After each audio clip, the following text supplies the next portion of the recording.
Good morning. Welcome to Struggles of the Spirit. I'm your host, the Reverend Leland Udell, and I'm glad you've tuned in to us again today. It's not necessarily morning because we do a lot of reruns, so I have to somewhat retract that. Good afternoon and good evening as well. I'm glad you're watching the show. We're having the last of our program today on the subject of how does your own spiritual life, your relationship with God, how does it affect your relationship with people? And we're having a great guy to come here and talk about that.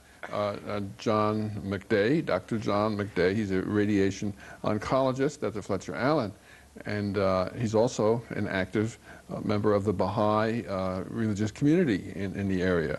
And he speaks well and thank you. And honestly, and John, it's great to have you here. And I need to be here. I need to tell our public that alas, through technical difficulties beyond our studio control, you're not able to phone into us today and give to Dr. McDay all the questions and comments that we are always looking for.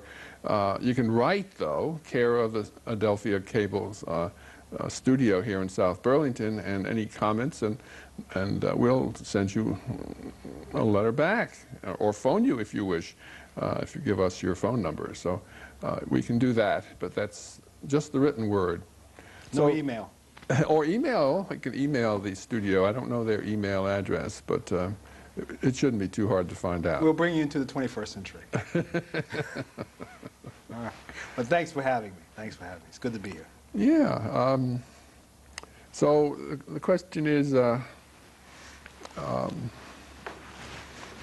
how does your own relationship with God affect your relationship with people? Or doesn't it at all? I was listening on the public radio this past weekend, and my false teeth nearly fell out.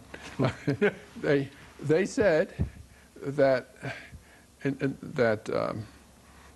there is a strong movement for separation of church and state. Yes. That says that clerics, particularly, like myself, but they didn't say anything about lay people like yourself. But of course, there are some religious groups where there aren't any clerics. And I'm a member of that. Yes. So I guess that you'd be considered like a cleric. And the Quakers would be considered that way, and a lot of others. That we should have no business in any way at all living out our religious faith in politics, in the way we vote, in our business practices. That's just very private, and it should have nothing to do with the way we live. That's sad, because it's sad because, I mean, as a Baha'i, and I will speak to that, and I'll speak only from that perspective. Okay. And I think we've had this conversation before, that if you follow the idea of progressive revelation, which Baha'is do, that you might define that for our viewers. That we believe that God sent various messengers, prophets, apostles to lead mankind in the establishment of an ever-advancing civilization. So Christ came with a specific message for humankind at that time. That message is how to interact, to relate, to get along with your fellow man. Love, generosity, tolerance, those things. Excuse me. He also brought this little sidebar, a very important message, that there is an afterlife. Mm-hmm. That a very important. a little tidbit he just let. There is life everlasting. Muhammad came as the next manifestation of God at a time to bring a set of laws for mankind based on spiritual values. Mm-hmm. Mm-hmm. These are laws of how you as a group, as a society, function with a religious background. Now, if you've done what Christ asked you to do, then you know how to relate to your fellow man. So you relate theoretically. Theoretically, yes. And then the next step is, okay, how do you relate to the group? And how does the group relate to the individual And that's why the laws are based on spiritual principles, not, I don't even know, what is a good word for that, when it's not based on, what principles do you base it on? The principles of interrelation between the group and individuals. Is it vengeance? Is it economics? Is it capitalism versus communism? What do you do to base laws of how people interact? You have to have some basis, something, some driving force, some motivation. And that motivation in Islam is the Word of God.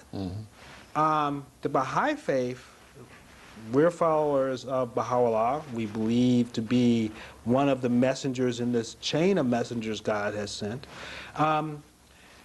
His message is to unite the world, and under a set of laws, again, based on spiritual values. How we as individuals will be taken as a group, as a country. How the United States deals with England, Sierra Leone. Yeah.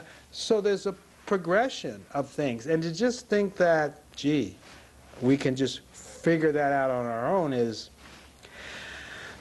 a little much. I don't know how we could be expected to do that as a race. If we believe we were created, I mean, there is an instruction manual out there, and God sends down the instruction manual, a chapter at a time, as we progress as a species. Being an old-fashioned word, a scallywag, however, some instruction manuals take unusual people to be able to understand them, and Yes. like just even putting together a tricycle that you bought and it's in a box all knocked down, and you have to put it together for your child for his birthday or Christmas. If you try to follow the instruction manual, you go bananas. Right. If you're mechanically inclined, the way I've been, you don't even look at it. You just put it together. That's all. You don't need any instruction manual. For some people, you're able to do that. For some people, the ability to inherently or innately know how to do, how to act, how to react. I have to say that we all have, and the cover of Newsweek had a thing this week. It had a woman supplicating to God, and it said how we're spiritually wired for our relationship with God. Yes, that's in us. I mean, that's in our genetics. Yeah. There's the innate desire for the created to know its creator. And there's a knowledge that goes along with it. So for those people who are mechanically inclined, maybe they can put together the tricycle without an instruction manual. But what do you do when the guy next door says, "That's a nice tricycle. I think I want it. In fact, I'm going to take it from you." So there's a reason that you do need a common law that we all can follow. It doesn't necessarily mean that the law is what we like. I mean, it doesn't necessarily mean that, during the time of Moses, the idea of not eating certain meat was, oh, gee, that's just, no. The idea was kind of like, what are you talking about here? Why can't I eat pig? Why can't I do this? Because God knew, and because you're in the desert, refrigeration back in those days was not very good, non-existent. So things have changed, and the way man interacts with his fellow man, small m, at this time is different. And therefore the messengers have given different messages throughout history, depending on where we are. It's inconceivable to me that we could all follow or know how to act automatically. I mean, that's kind of like that's a prescription for anarchy. And we don't need any more anarchy on this planet. It's interesting, it's just like when, 95% of the world believes in some higher deity, a spiritual deity. So, I mean, humankind, or I want to say maybe Western humankind, wants to hide that fact. There's something wrong here. I mean, let's admit it. We all have an innate need to know our Creator, and our Creator has made a covenant with us. He's not going to leave us behind. He's not going to say you're off to yourself. He sent his messengers who have suffered enormously at the hands of the people that he was sent to help. And God keeps sending his messengers, keeps letting us know, all right, this is what you should be doing to have an ever-advancing civilization. And there's this piece of scripture that addresses that. Eyes they have and they see not, ears they have and they hear not. I kind of like that. And I will paraphrase, well, you know, I have many things to tell you, but you're not ready yet. Yeah. Yeah. And so for me as a Baha'i, we don't have clergy. Our laws are written down by our prophet or manifestation, who we believe is the person that God sent for this age, for mankind at this stage in mankind's development.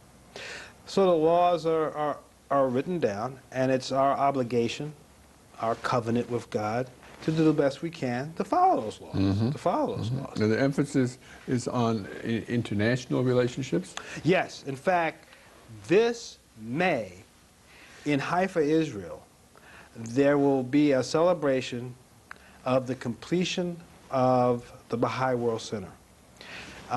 And it is said that, I mean, all the countries of the world have been invited to send representatives.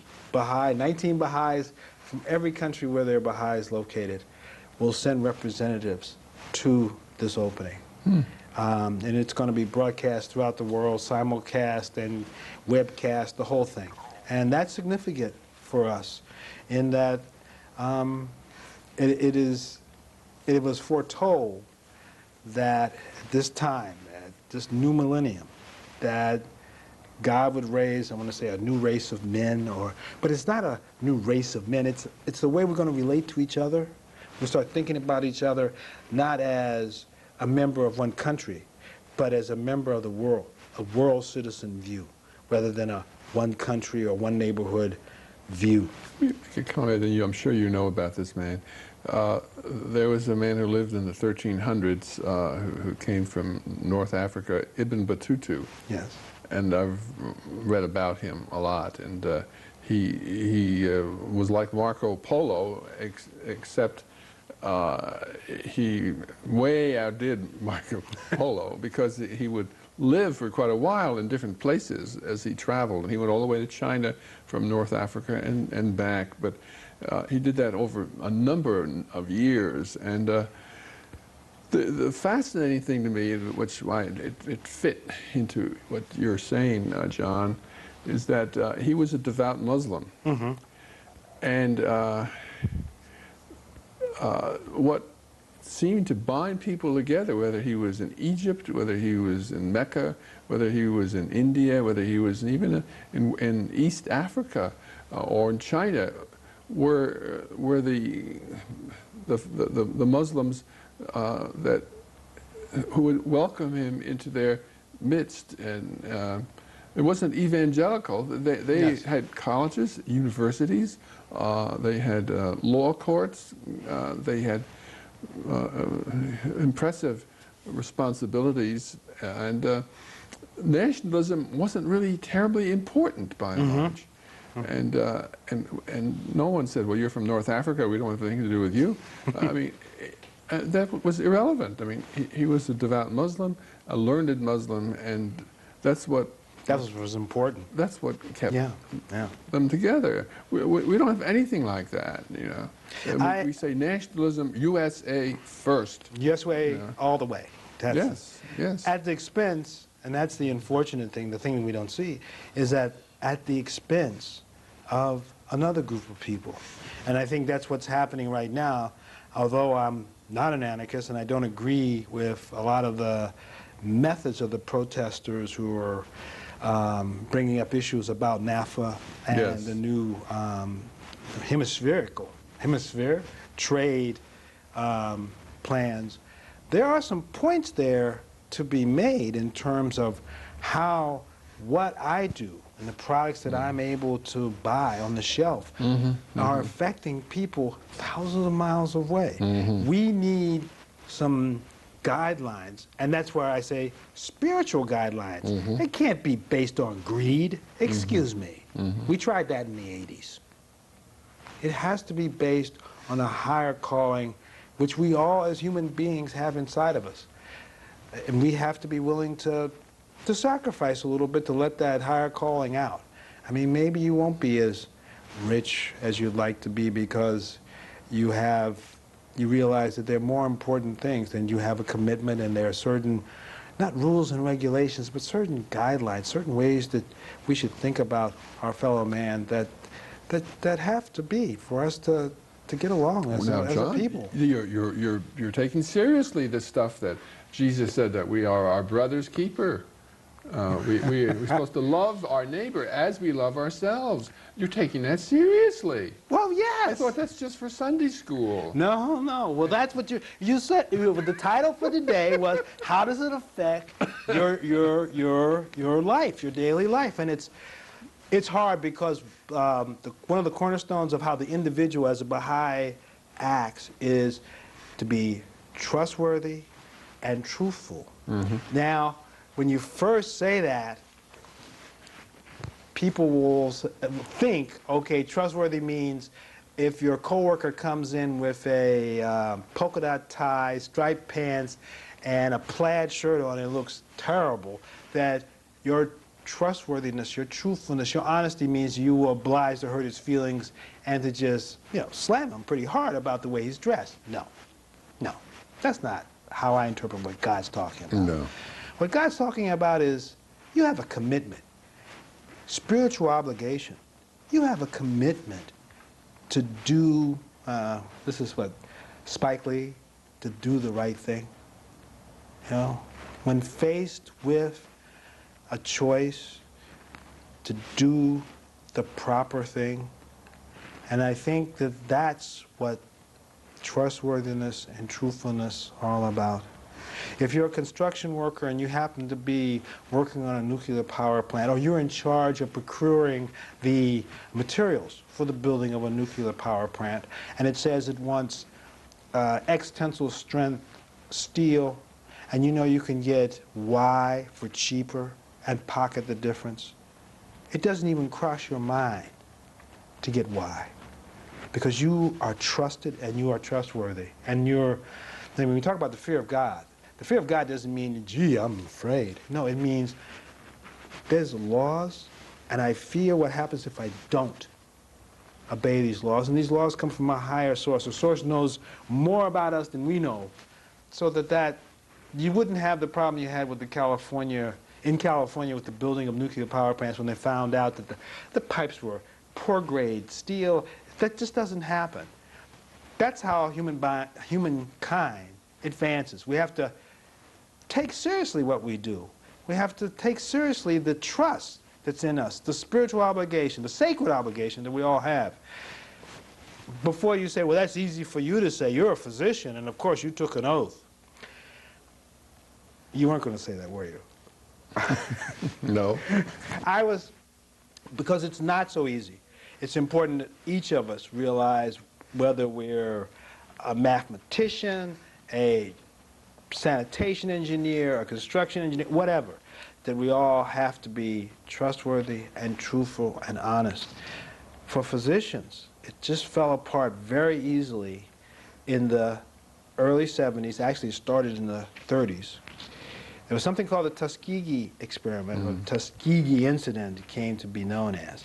But when you listen to people talk, ethicists talk about scientific human experimentation, one of the things that's always brought up on the top of the list is what the Nazis did to the concentration camp inmates during World War II.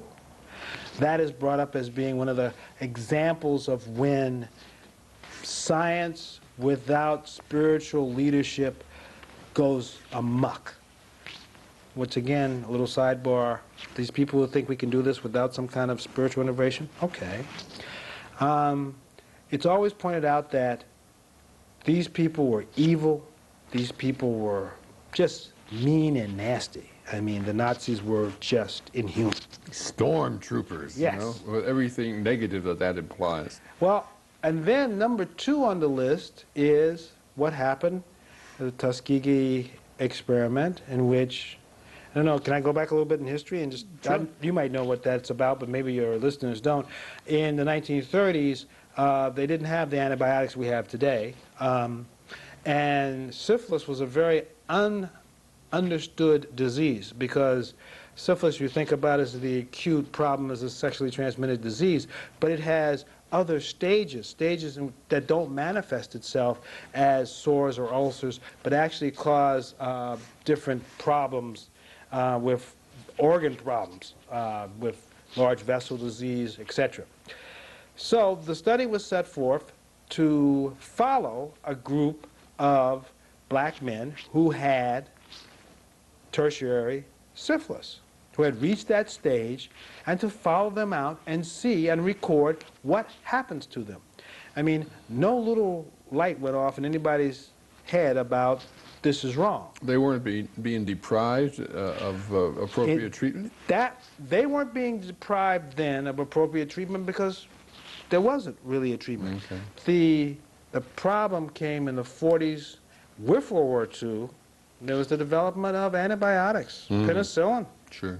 So in 1946, these men were not offered what could have cured them of the syphilis. No, they weren't. No, that's...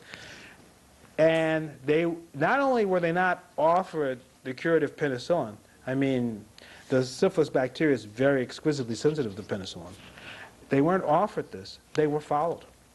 It was continual. They were continually, you know, they came back to clinic, they were reviewed, followed, how you doing today, Mr. Jones, etc. Until 1972, when a investigative reporter, and this is a blight on the medical system, this wasn't even a physician, an investigative reporter broke the story that, you know, some of the men were still alive and surviving, and he found this kind of buried in the archives of the National Institute of Health and the Infectious Disease Center in Atlanta, that these people are still being followed. What is going on here? And he broke the story in '72. Obviously, there was a lot of fallout in the '70s, and the medical establishment in this country took a lot of hits, deservedly so. But whenever things are reviewed in terms of why we must guard, again, to be vigilant to doing clinical research, that the patient who's in a clinical research trial knows really what's going on, it's always, number one, all right, because of what happened in World War II in the concentration camps. And look, it can even happen in, and it did, happen in America to a class of people, and we won't even discuss racism and whether that would have happened to a class of white people who had this problem. So it's do the right thing. I mean, these physicians who ran this study took an oath, and they just... Hippocratic oath. Yeah. What did it mean to them? Were they trustworthy? Were they honest? Were they truthful to it? That's what my faith talks about when it talks about being trustworthy and honest. It's you take seriously what you do, and you take seriously the oath you gave, even if it was that at 8 o'clock in the morning, I'm going to be there, Mrs. Jones, to pick up your recycling. That be important. You know, that's, yeah, I'm going to be there. And if I'm not going to be there, I'm going to call you and let you know I'm going to be late. It's that kind of responsibility. So I try to govern my life kind of like behind that. Doesn't always work out, let me tell you. Yes, well, I had a personal story where I was a subject for research, and I wasn't being told that, and I'm not black, and it happened in 1955. Yes. And it was at a place called Columbia Presbyterian Medical Center in New York City, and they wanted to do a quote-unquote a blood pressure test on me, where they get a little better reading of my blood pressure by inserting a catheter here in the vessel, just an inch or two, they said. A Swan's gas catheter, yes. And very comfortable, wasn't it?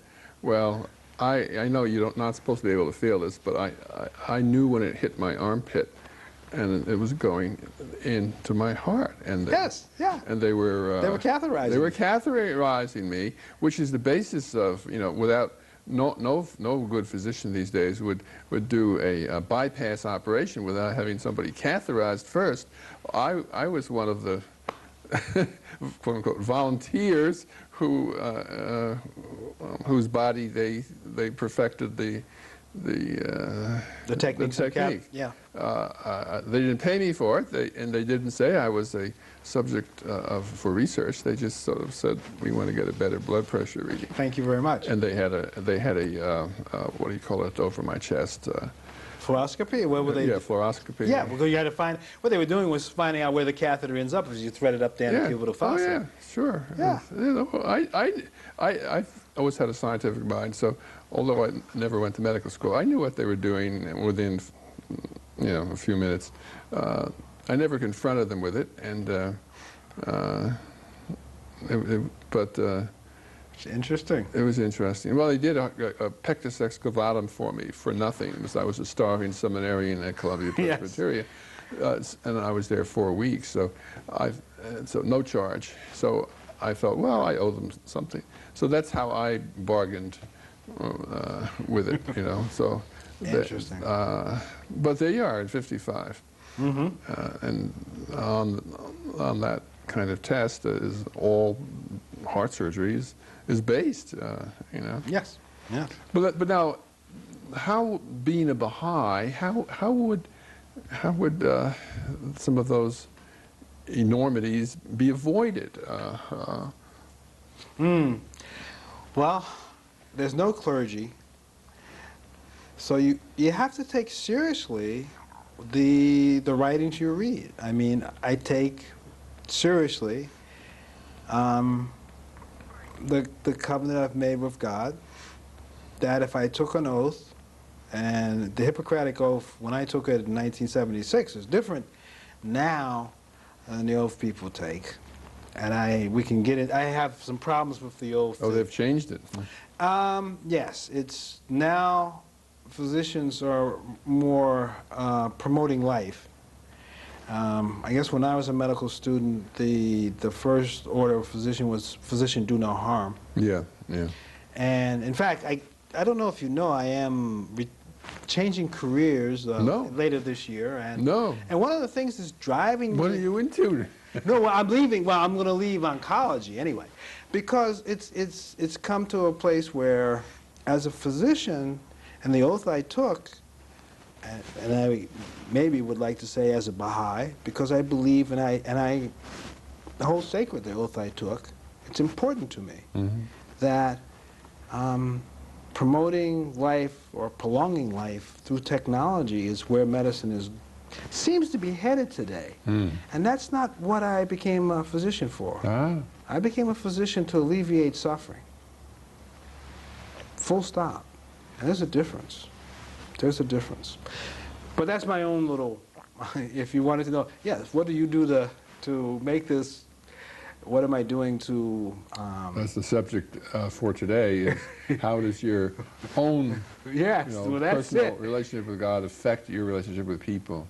And it is that I have to respect the oath that I took.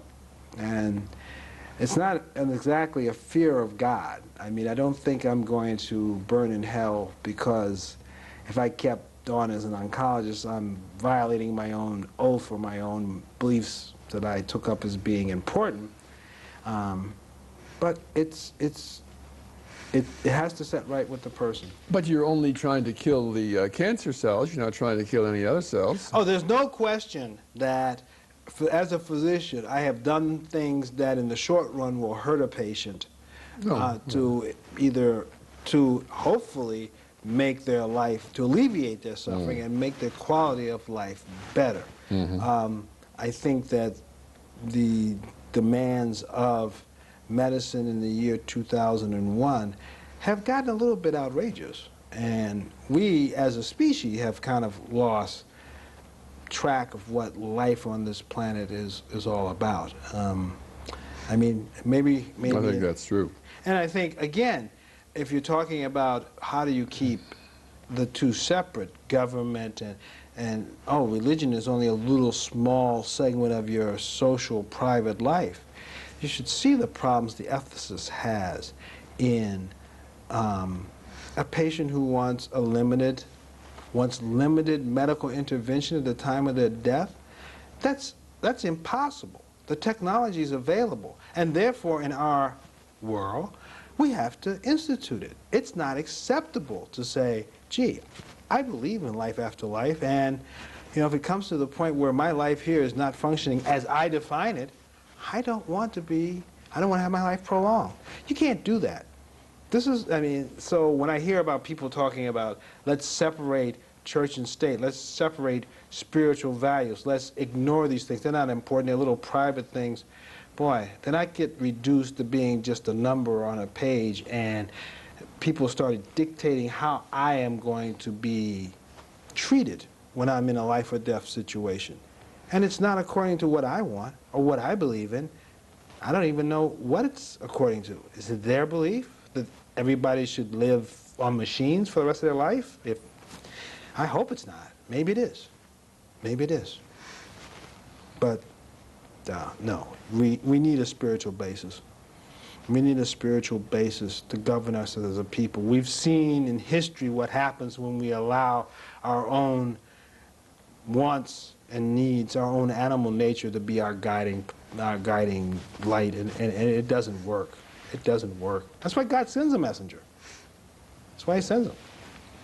Yeah, I need to have like station identification here. Just to tell our viewers. Okay, I will be quiet. No, I'm enjoying what you're saying.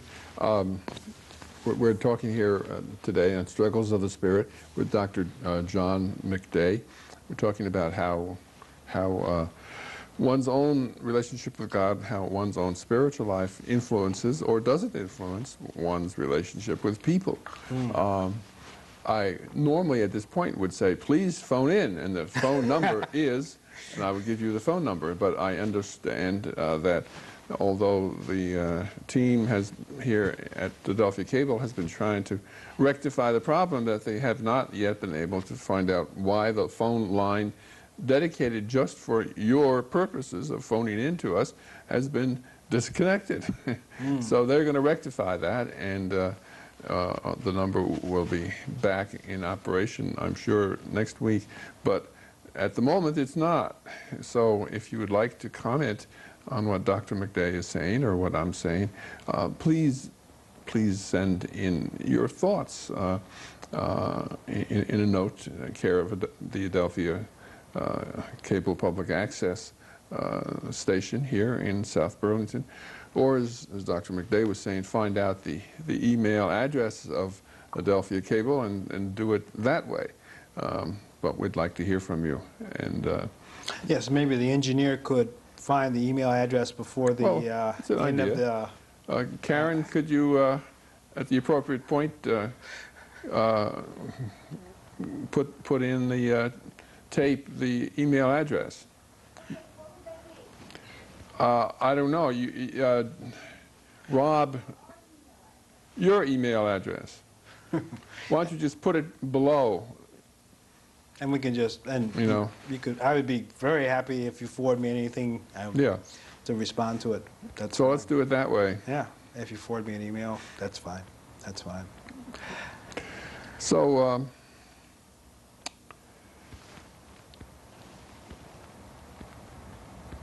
are there some approaches or ways that Baha'i are more sensitive to some of these issues than people who are Christians or Jews or even Muslims? Is there some special kind of revelation that helps?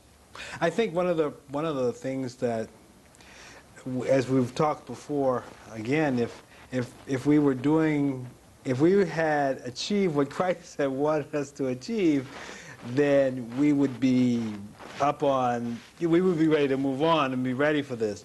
So there are no particular special things that are different from what Christ told us in terms of how to relate to our brother and our sister.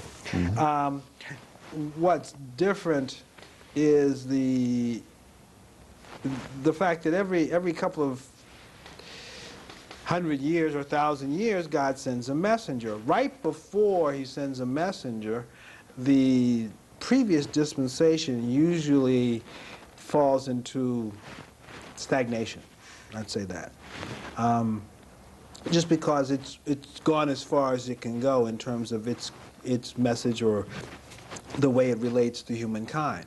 And I think one of the things that's happening now that we're seeing, and I want to say this very tactfully, is that Christ's message is 2,000 years old. If we had done what we were supposed to do with Christ's message back then, we'd be further along today. But the message is old.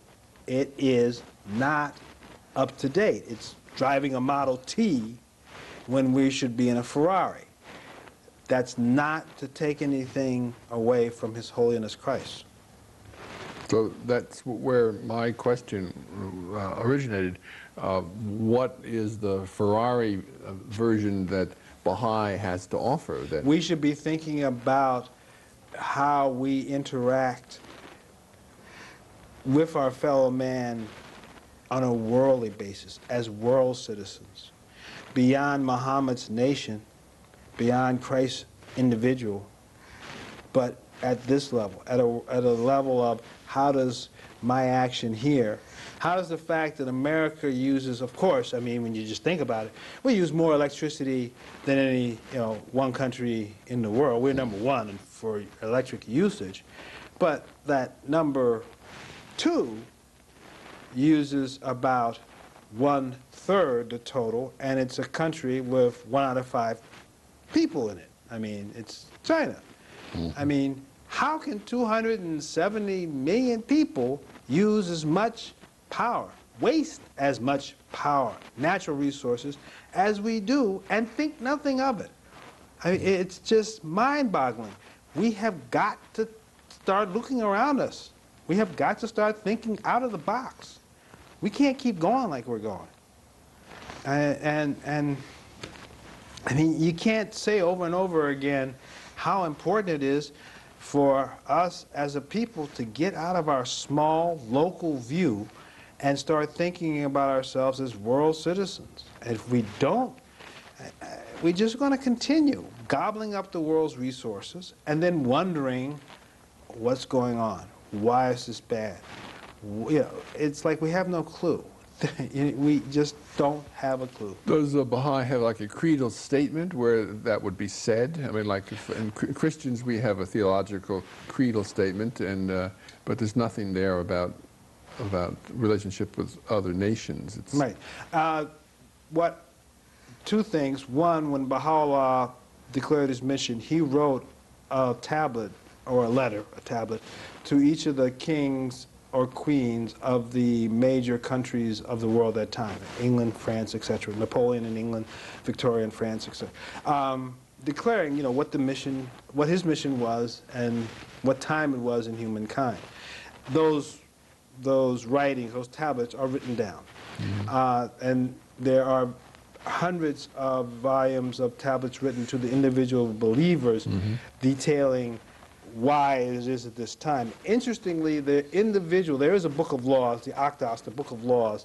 The laws are not that specific in the sense that there are a few things in terms of chastity and those kind of everyday laws. But like the Baha'i economic solution is not a written solution, except that it will not be a mathematical solution.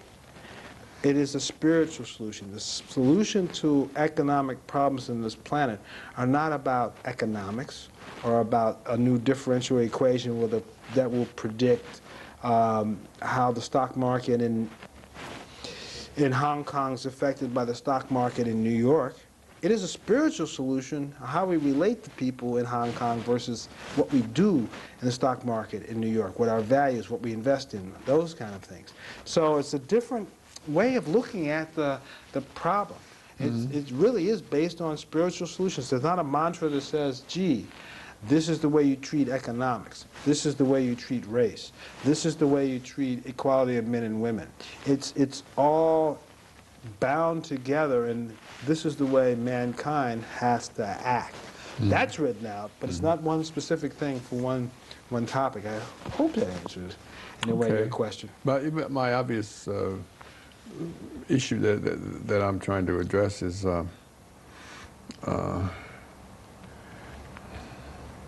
in practice how much more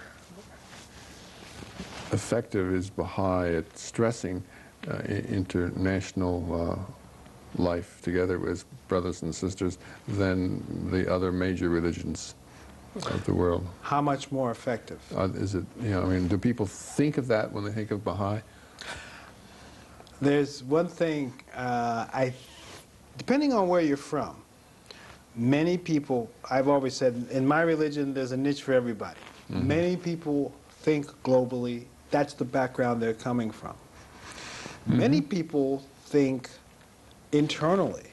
For them, internal spiritual growth is what drives them, I think the faith, when I think about the faith, I do think about its world position. I do think about it as outlining how we as a people on this planet can struggle together. There are Baha'is who don't think about it in those terms, who just think about maybe the spiritual, the obligatory prayer, fasting, and the things that make up development of their own spiritual perceptions. But they kind of go together. You can't have one, so it's kind of like they're converting me. I'm a very technical-oriented, kind of get-on-with-it person. And I've been persuaded in my years of being a Baha'i that there is some value to taking time out and meditating on what you've read and the spirituality side of religion, that there is some value in getting your body together with your mind. And on the other hand, there are people who are already there who've seen that, gee, there's an importance to moving toward a more world view. So well, it works for both sides. Well, I'm not really interested in talking politics per se, but I'm not a Baha'i, as you know. I'm Episcopalian, but a Christian. But I was shocked when Sharon in Israel began to be more military in their attitude toward the Palestinians, and our president, who claims to be a Christian, Mr. Bush, said, "We stand with Israel." Now, if I were president, I'd say, we stand with Israel, we stand with the Palestinians. We stand with both sides. Yes. They're our brothers, and our brothers are having problems, and we're going to do our best to bring them to be reconciled to each other. But not that we stand with one side, not with the other. I mean, that, now a Baha'i wouldn't say that kind of horrible thing that Mr. Bush said, right? Exactly. And I would hope they wouldn't. No. It's interesting, our world headquarters is in Haifa, Israel, which it happens that Mount Carmel, Mount Carmel, is in Israel. So it's like, gee, coincidence. We aren't allowed to practice. You're not? In Israel. Why? That's the agreement. We can be there. We own... You have an office building. We have an ark there. We have the Shrine of the Bab, who's the forerunner of Baha'u'llah. His shrine is there. His grandson is entombed in part of that shrine. There's a lot more. This mountain we have transformed. This is Carmel? Yeah. I wish I had brought a picture with me to show you what this is like, leading from the Mediterranean Sea up the side of this mountain.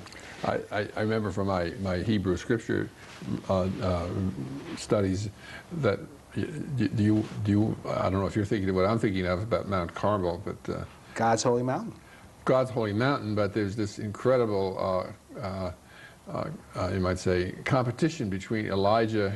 Oh, the caves, yes. And the Baal worshippers, and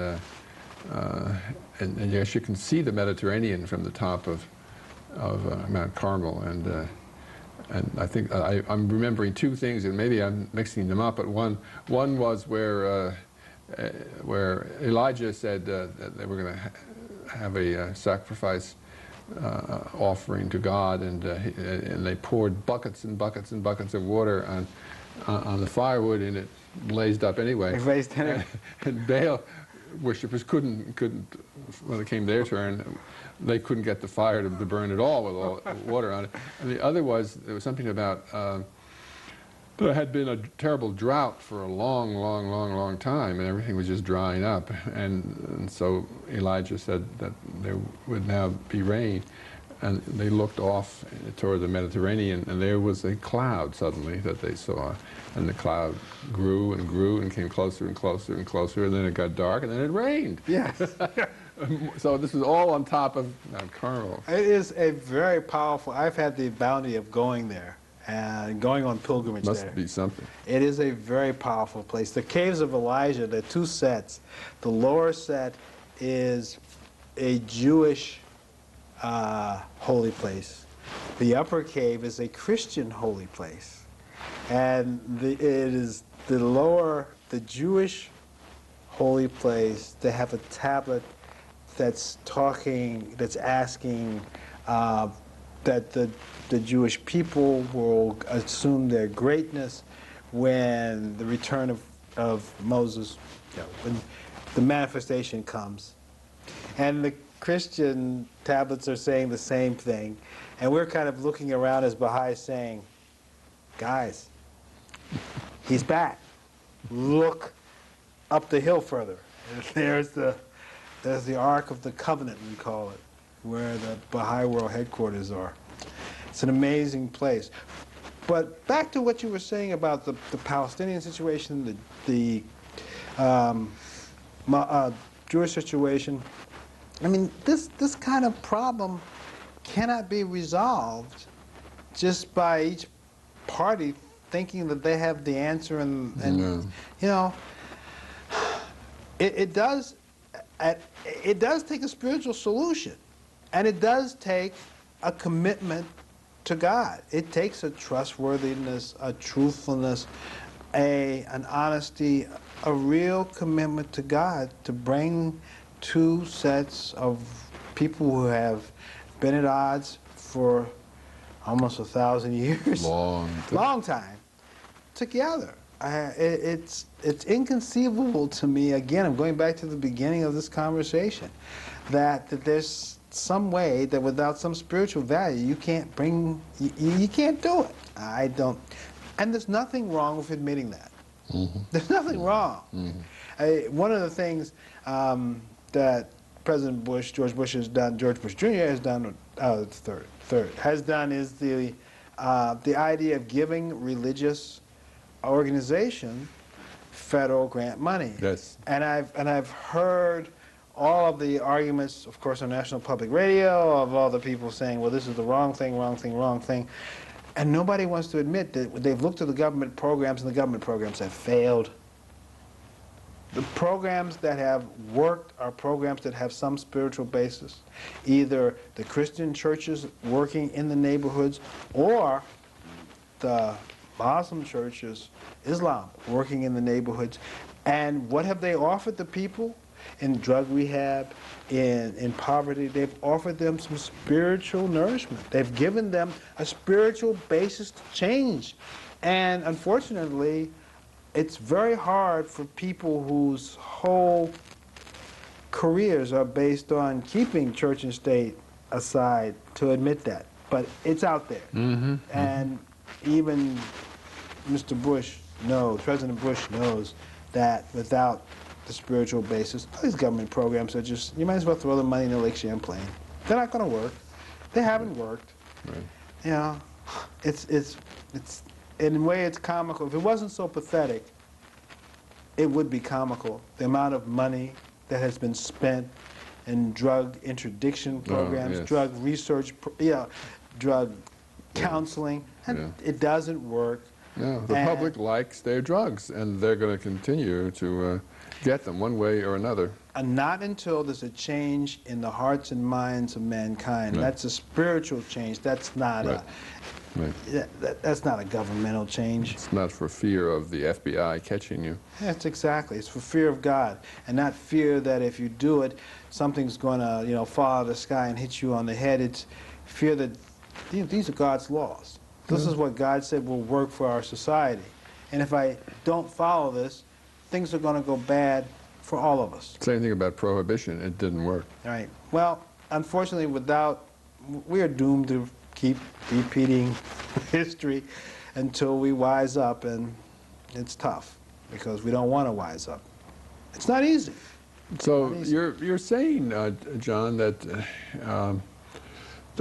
that a religion devoutly, humbly, wisely lived can make a huge difference in the public arena and in the Absolutely. in the daily life of the world. That's the foundation. The foundation is the individual, I want to say fear of God. But from that foundation, there has to be, all right, now that you've got this group of people, what do you do with it? I mean, there has to be some, all right, these laws are based on spiritual values, and these laws take into account that the whole world, that my actions affect someone else's actions, affect someone else's, you know, it's that kind of all-encompassing picture that individuals here in America, we are in America, we can't afford, we can't afford, that's slip of the tongue, but yeah, we can't afford to recognize the rest of the world. We have to just think about ourselves. No, we don't have a picture of recognizing the rest of the world. We can't. We don't have that ability yet. Even though the world's getting smaller and smaller with technology, we still really don't have a feeling for the effect that our actions in America have over the entire world. The consequences are the consequences of our action. My own father fought in World War I on the side of the Allies, and my father-in-law fought in the side of the Austrians in World War I.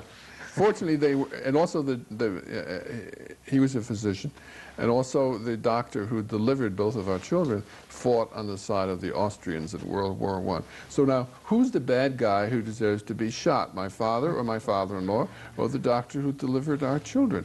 You know, I mean, none of them should be shot. No, of course No? not. Of course not. I mean, Of course not.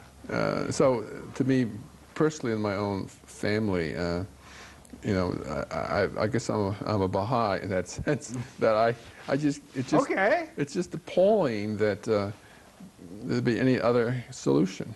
Well, you know, the one thing the individual talks about, the Baha'i writings talk about, Baha'u'llah speaks to the individual, his fear of God, acting honestly, being trustworthy and truthful.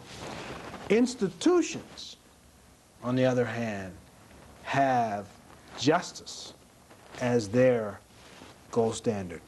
I mean, in fact, there's a Baha'i saying that talks about justice being the gift of God to mankind. But only institutions can render justice. Only institutions can render justice. And that justice, that the institution, I mean, they are there to solve the problems of the world. What the Baha'i governing body in Israel, the Universal House of Justice, the laws, rules, and regulations that it proclaims are for the betterment of all of mankind, for the growth of this planet. I mean, and they issue their laws with the mandate of justice. With the mandate of justice. It's a little bit different than the mandate of fairness. I mean, we talk about fairness. That's a little slippery slope subject to talk about. What's fair for you may not be fair for me. And there are different circumstances. But justice, that's the gift of God to man at this time. Why? Well, we have 5 minutes. 5 minutes left. Is this a time when you would say, if there are any people who would like to call in? Well, I would normally, so let me just reiterate that. Again, our telephone is not activated for some horrible technical reason, and the staff here at Adelphia Cable are trying to find out how this came to be. It was discovered, not operative. So you can write us, care of Adelphia Cable here on South Burlington, or you can email us, which I think, if you can see, John. Yes, yes, channel 15 at adelphia.net. Okay, good. That's pretty easy. Email us. We're talking with Dr. John McDay, a oncology, radiation oncology physician at the Fletcher Allen. Fletcher Allen. I was going to say the medical center, but we can't say that anymore. Oh, it's the medical center campus now. When I got here, they had just formed the Goldsberry and MCHV, right? Yes, MCHV. So we'd like to hear from you. We're sorry about the telephone not being operative, but next week or 2 weeks from now, we hope it'll be okay. So we're talking, as those of you who have tuned in late, we're talking about how anyone's personal relationship with God affects their relationship with people. I think, if to sum it up in a nutshell, please sum it up. As a Baha'i, it's kind of a world view that my relationship to God affects my relationship to people, but on a large scale, the whole planet, that realization that the rules and regulations brought down by God's latest messenger are for how my life relates to people with a worldview, instead of just as Muhammad with a nation view or a societal view, or as Christ brought for a individual view, how you treat your neighbor. And the rules and regulations, I hate that, but the laws don't mean that you don't observe what Christ said and what Muhammad said. It's an expanding picture. Mankind has progressed. We've grown. The laws of God have grown with us. Or this is when it gets hard and tough for me. The expectations of our Creator have grown as we have developed, which is what's happening out in the world. What I was just briefly talking about, the problems now is that I'll choose the Pope, but I'm not trying to isolate Catholicism, but the Pope is having to deal with the problems of 2001 with the solutions of Christ. It won't work. We're beyond that stage now, whether we like it or not. Because even if we haven't grown past how I treat you as my neighbor, I may not be doing what Christ said I should be doing. The technology has raced forward. The technology has raced forward. We talked about the Nazis and the concentration camps and their medical experiment. That is the clearest, most just black and white issue of what happens. The technology raced forward. We had the technology. The spiritual change in mankind did not keep up. Did not keep up. And when you go back to the 40s, to the 30s, I mean, we today would say it's incomprehensible for us to be able to do the things that were done. I don't think, without God's watchful eye and us following Him, His rules, I think we could easily do it again. Well, thank you, John, for being here today. It's my pleasure. That music means that we're moving on. We're moving on to the very last few seconds, and well, it's been a pleasure to be here, and I'm going to miss the show, and I'm hoping that... Well, the show's going to go on. It'll just be other subjects. Ah, okay. So this is just we've closed this subject. Yeah, okay. The close of this one. All right. You know, we've had many other subjects, and from time to time, and we'll continue to have more. I'm thinking of doing a whole new series on spiritual healing. Oh. So that's probably going to be the next series. That's hard.